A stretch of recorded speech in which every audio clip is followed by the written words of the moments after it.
Une économie au service du climat et des citoyennes et des citoyens. Notre horizon est celui d'une nouvelle économie, robuste, résiliente, souveraine, en phase avec les impératifs de la transition climatique. Cette transition se fera avec l'ensemble des acteurs économiques et sociaux, dans tous les secteurs et dans toutes les régions. Anticipée, maîtrisée, accompagnée, elle représente une formidable opportunité d'innovation, de développement et de création d'emplois.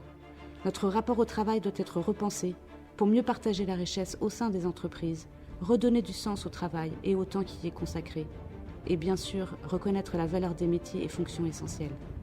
Notre méthode sera celle du dialogue social. Notre levier sera la conditionnalité des financements publics aux entreprises. Nous lutterons avec force contre l'évasion fiscale et les paradis fiscaux. Nous renforcerons les moyens dans la lutte contre la fraude fiscale par plus de transparence sur les flux de capitaux et par des taux minimums de taxation au niveau européen. Contre les paradis fiscaux, nous proposerons que les relations financières et commerciales soient coupées avec tous les États et institutions qui ne respectent pas les conditions élevées de transparence, y compris sur les trusts, et d'échange d'informations avec l'Union européenne et ses États membres en matière fiscale. Nous construirons une industrie au service de la transition climatique.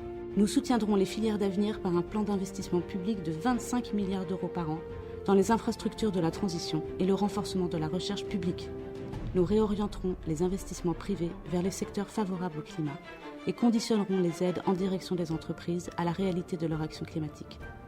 Nous déclinerons ce plan filière par filière afin de tenir compte de leurs enjeux spécifiques. Nous orienterons le crédit d'impôt recherche vers des projets visant à décarboner et à relocaliser notre économie ainsi qu'à préserver la biodiversité. Nous soutiendrons les entreprises dans la transition écologique. Les 150 milliards d'euros d'aides publiques perçues chaque année par les entreprises seront des leviers de la transformation écologique et sociale et de l'égalité. Elles seront conditionnées au respect d'engagements fermes en matière d'empreinte carbone, de protection de la biodiversité, d'emploi, d'évasion fiscale et d'égalité entre les femmes et les hommes. Nous développerons les indicateurs de performance intégrant l'environnement et le social. 100% des décideurs économiques suivront un parcours de formation aux enjeux de la transition écologique. Nous créerons un impôt climatique sur la fortune qui taxera les patrimoines supérieurs à 2 millions d'euros et comportera un bonus-malus selon l'impact des actifs financiers et immobiliers sur le climat qui rapportera au moins 15 milliards d'euros. Nous baisserons la TVA sur les produits et les services écologiques. Nous réduirons la TVA à 5,5% pour les transports collectifs et les services de réparation, à 0% pour l'alimentation biologique. Nous l'augmenterons à 20% pour les transports polluants. C'est bon pour le pouvoir d'achat et pour la planète.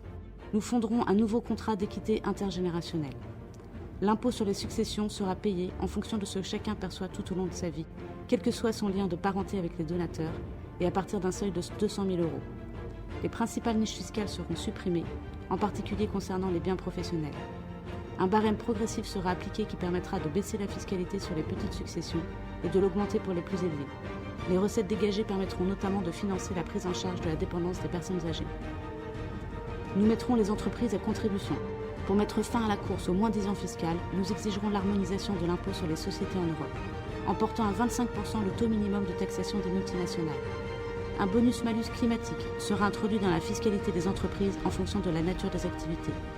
Nous rétablirons les impôts de production supprimés en 2021 afin d'alimenter un fonds de soutien aux mutations et à l'innovation industrielle avec les conseils régionaux.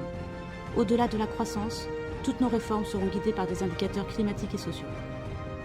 Une autorité indépendante évaluera les lois et l'ensemble des politiques publiques au regard des critères d'emploi, de réduction des inégalités économiques et des inégalités femmes-hommes, d'émissions de gaz à effet de serre, de destruction d'espaces naturels, de satisfaction, d'espérance de vie et de réussite scolaire. Nous appliquerons une règle d'or climatique à nos dépenses et décisions publiques. Il existe à ce jour au moins 18 milliards d'euros de dépenses néfastes pour le climat dans le budget de l'État. Nous les supprimerons à l'échelle du mandat en concertation avec les secteurs concernés, transport, logement, agriculture, en utilisant au moins la moitié des économies budgétaires réalisées dans l'accompagnement de leur transition. Nous adopterons un prix socialement juste du carbone. La contribution carbone n'augmentera qu'en cas de baisse significative des prix de l'énergie.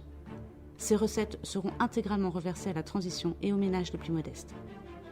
Au niveau européen, nous supprimerons les permis d'émission distribués gratuitement aux entreprises dès 2023 et ferons payer le contenu en carbone des produits importés pour relocaliser l'industrie via le mécanisme d'ajustement carbone aux frontières. Nous mobiliserons l'épargne au service du climat et de la justice sociale. Le livret développement durable et solidaire financera uniquement des projets favorables à l'environnement ou solidaires. Nous rendrons plus transparent l'impact social et environnemental des placements financiers pour faciliter l'orientation de son épargne. Nous adopterons les principes de l'économie sociale et solidaire. Pour que notre économie se mette au service du bien-être, de la transition écologique et de l'utilité sociale, nous encouragerons le développement des entreprises de l'économie sociale et solidaire. Nous faciliterons leur financement par les citoyens et citoyennes, les employés et les collectivités locales et leur accès à la commande publique. Nous rendrons l'impôt sur le revenu plus juste. Nous supprimerons le quotient conjugal pour une plus grande justice entre les femmes et les hommes. Nous renforcerons sa progressivité par la baisse de la fiscalité sur les premières tranches et l'ajout de tranches supplémentaires pour les plus hauts revenus. Nous supprimerons la flat tax pour aligner les revenus du capital sur ceux du travail.